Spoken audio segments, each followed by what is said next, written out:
Hey everyone! Before we dive into this gripping story, please hit that subscribe button to join my channel and stay updated with more compelling tales like this one. The room fell silent the instant I swung open the massive courtroom doors. A ripple of astonishment spread through the crowd, like the first gusts of an approaching tempest. My crutches thudded against the gleaming Denver floor, each hollow clack echoing the grueling steps that led me to this moment. My pulse pounded so fiercely I could scarcely hear the chair scraping. Yet, I felt the weight of every gaze locked on me. I'm Grace Harper, 28, and that moment is seared into my memory.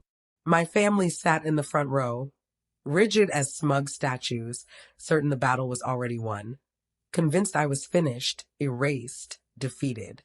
But when they saw me alive, upright, pushing through the searing pain in my injured leg, their smug grins faltered. My father's jaw dropped. His eyes widened. Then he spotted the woman beside me and shot to his feet, his voice quaking as he yelled, "My God, it's her!" The room froze. His outburst cut through the stillness like a shard of glass. For a moment, no one stirred, not the judge, not the jury, not even the attorneys. My father's face drained of color, as if he'd seen a specter. They all thought I'd never leave that hospital bed, that I was shattered beyond repair after the incident. They believed they'd buried both me and my dreams when they left me comatose and abandoned. They assumed my career was over, that the $10 million contract I'd earned through relentless coding nights, unwavering belief in my work, and sheer grit would be theirs to seize. But they were mistaken. So very mistaken. If you were in my shoes, what would you have done? Would you have made them answer for their actions, or offered them a chance to make amends? Think about it. Let's discuss. Because my story didn't start in that courtroom. It began months earlier, under the radiant Denver sun. As I stepped out of a sleek glass office tower, my hands clutched a folder holding a signed $10 million contract for my AI-driven medical diagnostic algorithm. My creation was poised to revolutionize healthcare. After years of late nights, debugging code until my vision blurred, and silencing every doubt that whispered I wasn't enough, I'd done it. At 28, I was a software engineer who'd broken into the big leagues. The moment felt so surreal, I could barely believe it was mine. Driving home, my heart soared, imagining my parents' pride and my older sister's stunned joy. I could already hear Mom's laughter, see Dad's approving nod. Our family home sat quietly on a suburban street, a place I thought was filled with love. But when I stepped into the kitchen, the air was icy. My sister, impeccably dressed as always, sat at the table, arms crossed. At 32, she was a senior project manager at my company, known for her poised authority and polished charm. But that day, her smile was absent, replaced by a sharp glint in her eyes.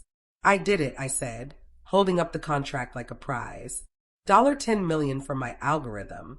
Her lips twisted, not with pride, but with bitterness. "Your algorithm," she scoffed. "You mean the one I shaped, managed, and pitched in meetings? The one my team refined?" Her words dripped with malice. I stood frozen, stunned. I'd always known she was competitive, the golden child, Mom's favorite, Dad's pride. But now, something darker lurked in her gaze. "It's my code," I said slowly, my hand shaking. "My years of work." She stood abruptly, her chair scraping the floor. "You think you're better than me, don't you, Grace?" she hissed, stepping closer. I backed toward the stairs, pleading for her to listen. "This isn't about you," I whispered. But it was too late. We stood at the top of the staircase, tempers flaring, the air thick with danger. Her face was inches from mine, her breath trembling with fury. "You're nothing without me," she spat. Then, in an instant, her hands shoved my shoulders. Time slowed. I felt my body twist, the sharp crack of pain as my head struck the wooden steps, a whirlwind of motion and then darkness. When I woke, the world was still except for the steady beep of machines. I lay in a hospital bed, my body bruised, my leg bandaged, my mind clouded. "You're awake?" a nurse asked softly, her voice tinged with surprise. I blinked, words heavy and slow. "How long?" 2 weeks, she replied gently. "You've been in a coma." I stared at the ceiling, grappling with the truth. My family? Have they been here? Her pause said it all before she spoke. No, dear. Your parents called once, but they haven't visited. My throat tightened. I could understand my sister's absence. Guilt does that. But my parents? I'd hoped they loved me enough to care. Did they say anything? I asked quietly. The nurse looked away. They said you brought this on yourself, that you shamed them. The words hurt more than the fall. Shame for my own parents. Tears slid down my cheeks as I stared at the ceiling. The people who should have shielded me had turned away without hesitation. Days dragged on in that sterile hospital room, the white walls closing in. No calls, no visitors, just the nurses and my aching heart. I kept picturing the front door at home, waiting for someone to walk through. No one did. Then one morning, the door opened, but it wasn't comfort that arrived. My sister stood there, arms crossed, dressed flawlessly, her eyes cold with disdain. Still hanging on, huh, she said with a smirk. You're holding everyone back. Pain shot through my leg as I propped myself up. Why are you here? She leaned in, her voice low and mocking. Just making sure you stay out of my way. Then she turned, her heels clicking down the hall, leaving me trembling with rage. Her visit wasn't random. It was a warning, laced with calculation. Days later, my best friend, my only true ally, managed to visit. Her face was pale, her eyes weary. She hugged me gently, whispering, I've been trying to see you for days. They blocked everyone. Her presence brought relief until she looked at me gravely and said, Grace, your sister's claiming at work that the algorithm is hers, that she created it, that she's taking your $10 million contract. The words stole my breath.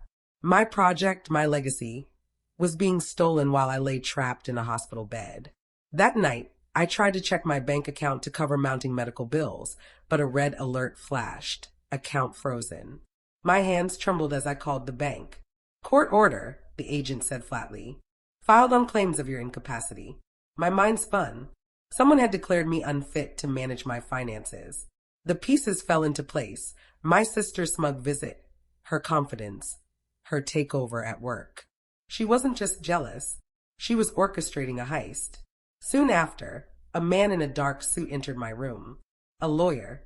His demeanor was calm, professional, but his eyes carried weight. He placed a thick folder on my lap. Miss Harper, he said quietly, I'm representing your interests regarding your contract. He slid papers toward me. These documents show someone's trying to transfer ownership of your $10 million deal. They include signatures authorizing it, including yours. I stared at the forged signature, my name in careful strokes I'd never made. My pulse roared in my ears. My sister, I whispered, the betrayal crystallizing. He nodded slowly. Someone's trying to take everything. I gripped the papers, crumpling them in my hands. My sister's smirk from her hospital visit burned in my mind. This was her doing. I asked how he'd found me.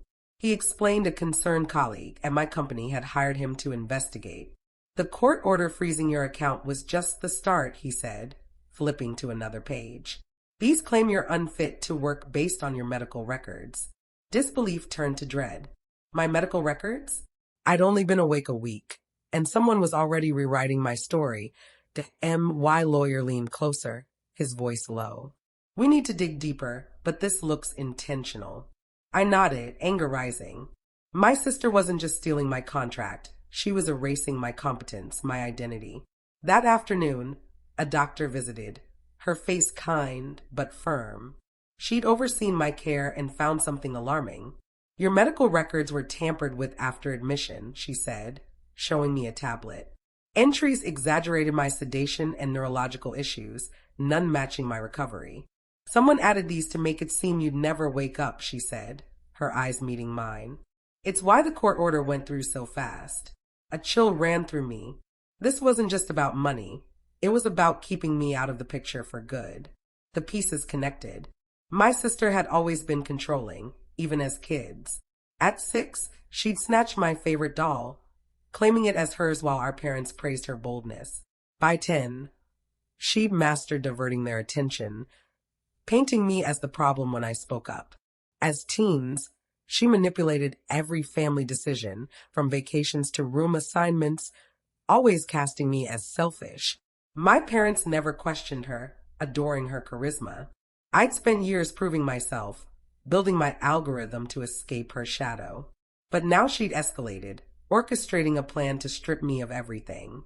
I looked at my lawyer and doctor, their faces resolute. They believed in me when my family didn't. The forged documents, the altered records, it was all my sister's doing, with my parents likely looking the other way as always. I thought of her boasts at work, her cruel hospital visit. She thought I'd stay broken, but she'd misjudged me. I handed the papers back to my lawyer, my voice steady. We're fighting this. He nodded, a spark in his eyes. The doctor vowed to document every record discrepancy. I wasn't just fighting for my contract. I was fighting for my life. Fueled by resolve, I took a daring step. Still weak, I checked out of the hospital against advice and arranged to meet my sister at a quiet Denver cafe. I slipped a recorder into my pocket, my heart racing as I limped through the door. She was already there, sipping coffee. Her posture relaxed, but her eyes sharp. "You're up," she said, her tone mocking. "Didn't think you'd make it." I forced a smile, playing along, and asked about work. She leaned back, smirking. "The contract's moving forward. Someone had to step up since you're out of commission." I pressed her, keeping my voice light. "You mean my contract?" Her laugh was icy. "It's mine now. You weren't going to make it happen from a hospital bed." I clenched my jaw, the recorder capturing her confession. She just admitted to stealing my $10 million deal. Back in my temporary apartment, I met with a private investigator my lawyer recommended. She was sharp, no nonsense, with a talent for uncovering secrets. "I've been looking into your sister's finances," she said, spreading bank statements across the table. My breath caught as she pointed to large payments wired to a colleague at my company. "This man," she said, tapping a name, "received $10,000 from your sister's account." I recognized him, a colleague always eager to please her. "He's been forging company documents," she said, "making it look like your sister led your algorithm." My blood boiled. She wasn't just taking credit. She was paying to rewrite history. Later, my best friend called, her voice urgent. "I found something you need to see," she said, forwarding internal company emails. I scanned them, my eyes racing. In one, my sister wrote to our boss, "With Grace out, I'm stepping in to replace her. The contract's in good hands." Another email boasted about her vision for the algorithm, as if I'd never existed. My hand shook. Each word was a betrayal. "She's been planning this for weeks," my friend said. "Everyone at work thinks she's the hero." I thanked her, my resolve hardening. These emails were proof my sister was erasing me from my own success. Determined to uncover everything, I contacted the hospital's administration. The doctor's warning about my altered records haunted me. The administrator, a brisk woman, confirmed my fears after reviewing my file. "There's evidence of unauthorized changes," she said tightly. "Entries exaggerated your condition, suggesting months of incapacity." I asked who had access. She hesitated, then said only a few staff members, but they were investigating an external legal request. My mind flashed to my sister's connections, her manipulative skill. This wasn't just about the contract. It was about trapping me in a false narrative of weakness. With evidence mounting, I prepared for battle. In my lawyer's cluttered Denver office, surrounded by legal books, he laid out our plan. "We're filing a lawsuit in Denver court for fraud and conspiracy to deprive you of your contract," he said firmly. I nodded, my fingers tracing the table's edge, but my chest tightened. Facing my family in court meant confronting those who'd betrayed me without a thought. "The recording is key," he said. "In Colorado, one-party consent is legal, so your cafe conversation is admissible." I exhaled, relieved my risky move would hold. He explained we'd present the recording, the emails my friend uncovered, and the doctor's testimony about the altered records. I felt hope, but the weight of facing my family pressed down. This wasn't just about winning. It was about confronting those I'd once trusted. Later, I met the doctor in a hospital conference room. She was calm but serious, sliding a folder toward me. "I've documented the unauthorized changes to your records," she said. "Entries exaggerated your coma and suggested permanent incapacity." I flipped through her notes, my heart racing.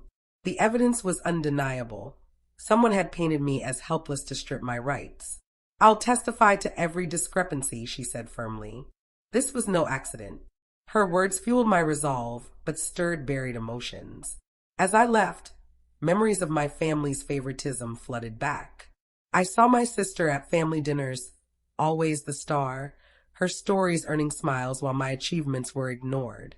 At 15, I'd won a science fair, only for Mom to praise my sister's art project. Dad would dismiss my efforts as impractical. Their preference for her drove me to build my algorithm to prove my worth. Now they'd sided with her again, letting her manipulate my life while I fought to survive. The pain of their rejection threatened to overwhelm me. I stopped at a park near the courthouse, needing to breathe. Sitting on a bench, the cold biting through my coat, I let the hurt wash over me. I wasn't just fighting for my contract, I was fighting for my truth, for the years I'd spent proving myself. The trial day arrived, and I was ready. The Denver courtroom hummed with tension as I sat beside my lawyer, hands clasped tightly. Daniel stood, his voice commanding. "We have undeniable evidence of a conspiracy to defraud my client," he said, presenting the cafe recording. My sister's smug voice echoed, "It's mine now." Gasps filled the room. He followed with forged company documents, showing how my sister and a colleague falsified records to claim my algorithm. I glanced at her. She was pale but defiant. Daniel presented bank statements revealing payments she'd made to Mark, the colleague, who sat rigid. "These transactions prove collusion," Daniel said. He handed the judge emails my friend uncovered, where my sister bragged about replacing me. The evidence was ironclad. Then the doctor testified. Dr. Price spoke calmly, holding up charts. "The medical records were altered to exaggerate Miss Harper's condition," she said. False entries suggested permanent incapacity to justify the court order. The judge's eyes narrowed, and hope sparked in me. The truth was unfolding.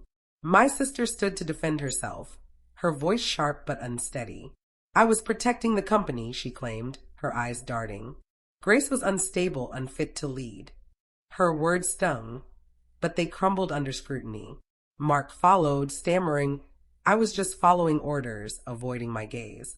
His excuse deepened the judge's frown. I watched my parents in the gallery, their faces a mix of shock and denial. Mom clutched Dad's arm, her lips trembling. Dad stared ahead, his cold demeanor cracking. They'd enabled my sister for years, but now their complicity was exposed. Daniel called me to testify. My heart pounded as I took the stand. I spoke of my algorithm, the years poured into it, and the betrayal of being pushed down the stairs. I described waking in the hospital, abandoned, and uncovering their plot to steal everything. "They thought I'd stay silent," I said, my voice steady despite the ache. "But I'm here for justice." The courtroom was silent, my words sinking in. My sister glared, her confidence fading. My parents looked away, unable to meet my eyes. For the first time, I felt the power shift. The judge deliberated, the minutes endless. Finally, she spoke, her voice firm. "The evidence is overwhelming. The defendant orchestrated a calculated scheme to defraud Miss Harper of her intellectual property and financial rights. She sentenced my sister to 4 years in prison for fraud and conspiracy. Mark got 2 years for forging documents." I exhaled, relief flooding me, but the judge continued. "As for the parents, their involvement in enabling this warrants a civil lawsuit for damages." Mom gasped, burying her face. Dad's shoulders slumped, his authority shattered. As the gavel struck, a weight lifted. The courtroom cleared, but I lingered, watching my family leave in disgrace. My sister's defiant mask cracked, her eyes hollow. Mark shuffled out, head bowed. My parents, once dismissive, now faced the consequences of their favoritism.